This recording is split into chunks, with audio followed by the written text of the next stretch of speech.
In a majority of sci-fi universes, faster-than-light travel is pretty straightforward. You have a ship with incomprehensibly advanced technology, someone presses a button and you fly through time and space in a moment's notice.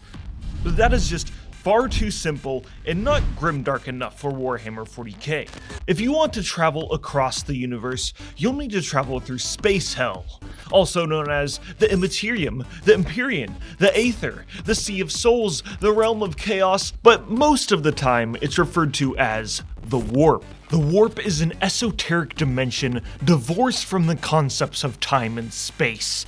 It is a mirror of our own reality, born from the thoughts, dreams, and emotions of all sentient beings that the Chaos Gods feast upon in their eternal war against each other.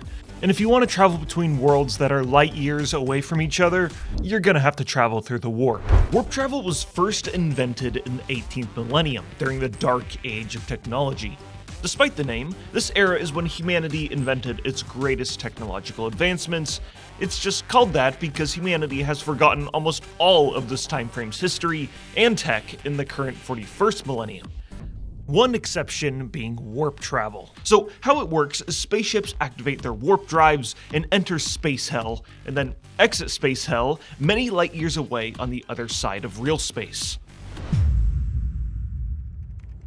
You know how in Minecraft you can use a nether portal to travel long distances in the overworld? Well, it's kinda like that. This is the only time Minecraft will ever be referenced again in a Warhammer 40k lore video. When you enter this hellish plane of existence, every ship is going to need something called a Geller field. This is an invisible bubble of reality that acts like a force field projected around the spaceship. This stops evil entities like demons and evil spirits from infiltrating the ship and ripping its crew apart and consuming the entire essence of their soul, so it's kind of important. It's imperative that a Geller field never falters or even has the smallest breach in its defenses. Just 1 millisecond of a momentary flicker is enough time for demons to infiltrate the ship, crawling out from every orifice of the vessel, looking to satisfy their eternal hunger for mortal souls. Demons!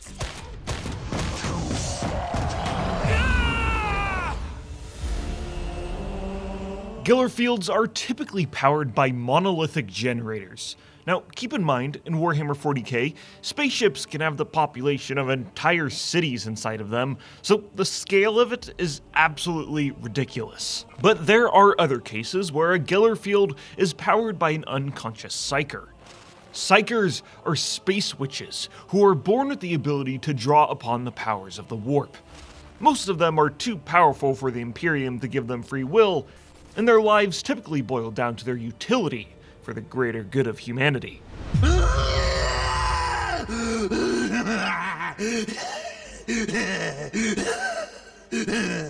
As I said, some Geller fields are powered by unconscious psykers whose dreams project a Geller field around the warp ship.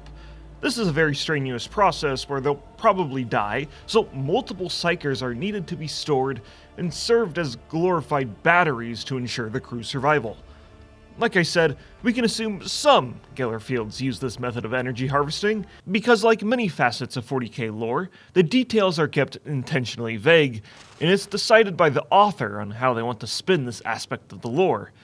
Because, well, having a bunch of rare human batteries on your ship to protect your crew as they travel through space hell is deliciously grimdark, but it's also a logistical nightmare that doesn't make that much sense in the grand scheme of things. Now, despite warp travel being faster than floating through real space, the process can take weeks, maybe even months. But how do you know when you can warp back into real space to complete your voyage? Well, there's 2 different ways. First, there's a calculated jump. Basically, your warp drives are able to do an estimated course of the safest route within the warp, and you and your crew kind of just say a prayer to the Emperor and hope it works. Now, traveling through the warp involves traversing through flowing routes of energy through this realm, and there are certain areas in the warp where these energies are either too chaotic, or the flow of energy is just simply not enough, or it's going the wrong way. You also have to deal with the fact that time in the warp is an ephemeral concept. You could be traveling through the Sea of Souls for weeks, months, maybe even years, when in reality, the warp jump only took a couple of days. Now, calculated jumps are done to jump through shorter distances in the warp, but even then you are always under the threat of getting thrown off course, and if that happens, you and your whole crew are doomed because traveling through the warp is an inherently dangerous process. Rogue warp storm? Doomed. Geller field fails? Doomed. Simply just get lost? Well, good luck because you're probably doomed. This is kind of just a necessary consequence of warp travel, and ships getting lost and eventually devoured in the psychic realm of hell is expected. The other form of travel is a navigated jump through the warp. This form of jump is led by a mutant called a navigator, who is able to interface with the warp using their iconic third eye, located on their forehead. With this mutation, they're able to guide the ship through the dangers of warp space for long-distance travel. What these mutants see during transit varies from navigator to navigator.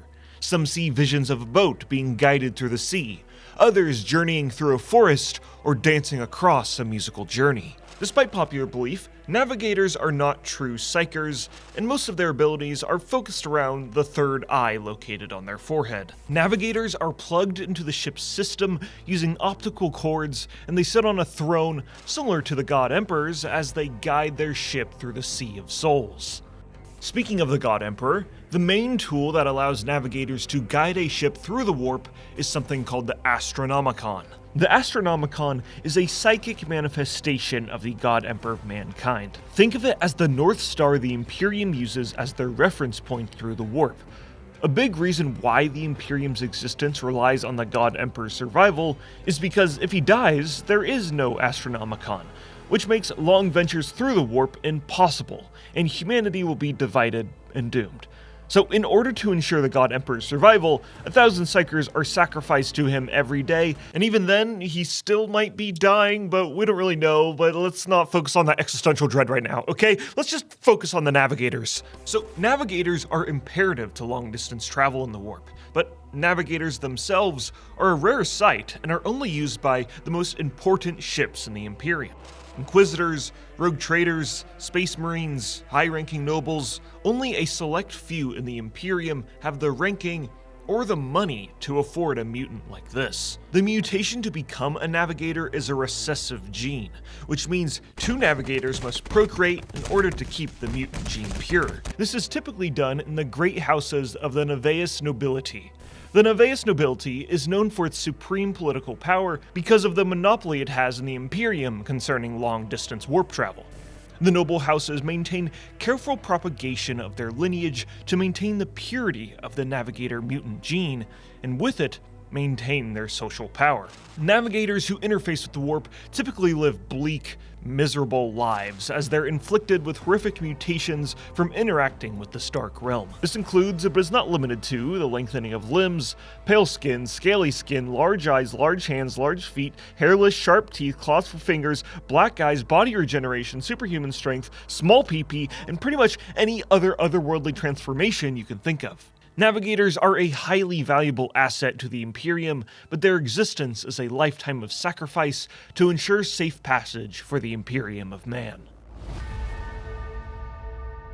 The ironic thing about warp travel is that many of the other factions either have a much more sophisticated process of warp travel, or a totally different process altogether.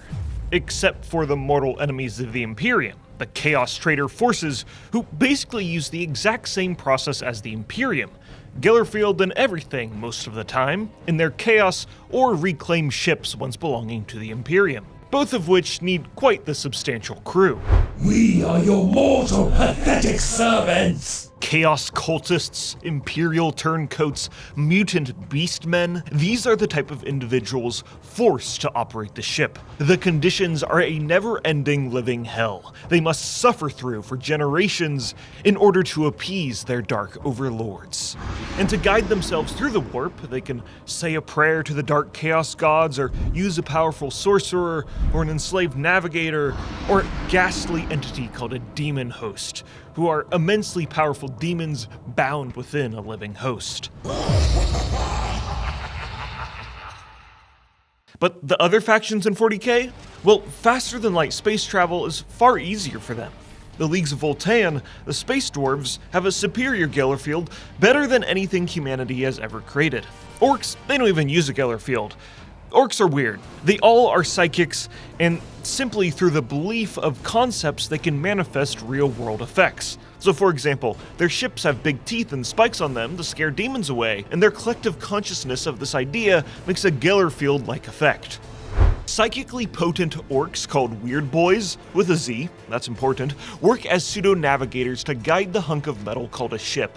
And in the events where dark entities do manage to infiltrate their orky Geller field, they consider it in-flight entertainment, because it gives them something to fight.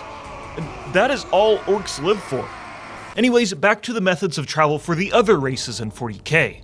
The Necrons and Tau, they have hyper-advanced tech, so they don't even need to use the warp.